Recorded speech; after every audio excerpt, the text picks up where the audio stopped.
ఇదేంద్ర మామ ఇక శ్రీ పోతులూరి వీరబ్రహ్మేంద్ర స్వామి చెప్పినట్టు జరుగుతాన్నాయి. కానీ ఇప్పటిదాకా స్వామి చెప్పినవి ఏమేం జరిగినాయో ఈ వీడియోలో చూద్దాము. చల్ల కంటే కళ్ళునే గొప్పగా ప్రజలు భావిస్తారని చెప్పిండు. నిజంగానే అది ఇక వావి వరుసలు మర్చిపోతారని అన్నారు. గియ్యి కూడా అక్కడక్కడ జరుగుతా అన్నాయి. చీమకుర్తి బెజవాడ మహాపట్నాలు అయితే అని చెప్పిండు. నిజంగానే అయినాయి. తిరుపతి పెద్ద పట్నం అవుతుందని చెప్పిండు. నిజంగానే ఇప్పుడు మహాపట్నంగా పేరుగా అంచింది. కోటి విద్యలున్నా కూడు లేక మాడిపోతారు.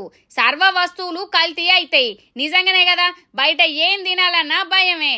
భర్తలను భార్యలు, భార్యలను భర్తలు ధనం కోసం వేపుకు తింటారు. నీళ్లను కొనుక్కుంటారు. నిజంగానే కదా నువ్లా ఇప్పుడు వాటర్ టిన్నులు వేయించుకుంటాం. ఎడ్లు దున్నపోతులు లేకుండానే బండ్లు నడుస్తాయి. నిజంగానే మరి ఇప్పుడు అన్ని బైకులు కార్లేనా అయ్యే. ఎడ్ల బండి ఎవరు వాడతారు? మనుషులు పక్షులు లెక్క ఎగురుతారు. అంటే విమానం అన్నట్టు. నిజంగానే నువ్వు బ్రహ్మంగారు చెప్పినవి అని మెల్లమెల్లగా జరుగుతాన్నాయి.